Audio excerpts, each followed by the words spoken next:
Beaucoup de personnes sont surprises d'apprendre que les hommes et les femmes n'atteignent pas l'orgasme à la même fréquence lors des rapports sexuels. Les études montrent souvent que la quasi-totalité des hommes éjaculent pendant la pénétration, tandis qu'un pourcentage bien plus faible de femmes y parvient. Cette différence ne tient pas au fait que le plaisir féminin soit mystérieux ou excessivement complexe. Le véritable problème réside dans le manque d'informations sur la façon dont le corps féminin réagit à l'intimité. Pour beaucoup, la première information sur la sexualité provient d'Internet ou de contenus pour adultes. Or, ces représentations sont conçues pour le divertissement et non pour l'éducation. De ce fait, de nombreuses attentes concernant la sexualité sont irréalistes et peuvent engendrer confusion ou frustration chez les deux partenaires. Comprendre le plaisir commence par comprendre l'anatomie. La vulve désigne la zone externe des organes génitaux féminins. Elle comprend les grandes lèvres, labia majora, et les petites lèvres, labia minora. Chaque corps est unique. Certaines personnes ont des petites lèvres plus grandes, d'autres plus petites, certaines plus foncées, d'autres plus claires. Toutes ces variations sont parfaitement normales. Au sommet de la vulve se trouve le clitoris, une des structures les plus importantes impliquées dans le plaisir féminin. Bien que la petite partie visible soit souvent la plus remarquée, la majeure partie du clitoris est en réalité interne. Il s'étend sous la surface et entoure une partie de la zone vaginale. Sa particularité réside dans le nombre de terminaisons nerveuses qu'il contient, plus que toute autre partie du corps humain dédiée exclusivement à la sensation. Lors de l'excitation, cette structure se gorge de sang et devient plus sensible. Fait intéressant, le clitoris et le pénis se développent à partir du même tissu embryonnaire. De ce fait, ils présentent certaines similitudes dans leur façon de réagir à la stimulation.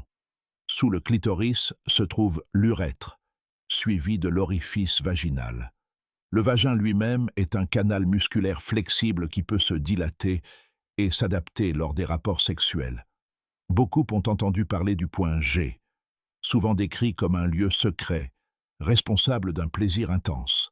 En réalité, il ne s'agit pas d'un point précis, mais d'une zone sensible située sur la paroi antérieure du vagin, à une courte profondeur. Cette zone contient des structures et des glandes clitoridiennes internes qui réagissent à la pression ou à la stimulation. Cependant, les sensations varient considérablement d'une femme à l'autre. Certaines y prennent beaucoup de plaisir, d'autres le remarquent à peine, et d'autres encore peuvent ne pas apprécier du tout cette sensation. Un autre facteur clé du plaisir féminin est le temps. L'excitation masculine peut survenir assez rapidement, parfois en quelques minutes. L'excitation féminine, quant à elle, se développe généralement plus progressivement. Il faut compter entre 15 et 45 minutes pour que le corps réagisse pleinement. Pendant cette période, le flux sanguin augmente, le vagin se dilate et la lubrification naturelle commence. Négliger cette étape et se précipiter vers la pénétration peut rendre les rapports sexuels moins agréables. Prendre le temps des caresses, des baisers et de l'exploration de différentes parties du corps peut considérablement améliorer l'expérience.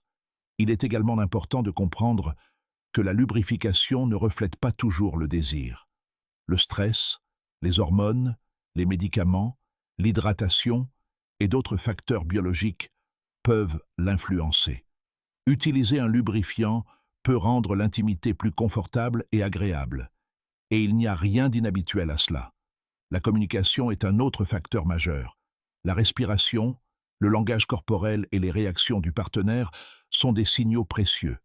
Certains mouvements expriment le plaisir, tandis que d'autres suggèrent un inconfort ou la nécessité de s'adapter. Être attentif et réceptif au retour peut faire toute la différence. Le bien-être mental joue également un rôle primordial. Lorsqu'une personne se sent en sécurité, détendue et en harmonie émotionnelle, il lui est plus facile de profiter pleinement de l'intimité. À l'inverse, le stress ou les pensées négatives peuvent perturber cette expérience. En fin de compte, les relations les plus épanouissantes sont souvent celles de partenaires qui cultivent la curiosité, communiquent ouvertement et privilégient le plaisir partagé plutôt que la pression ou la performance.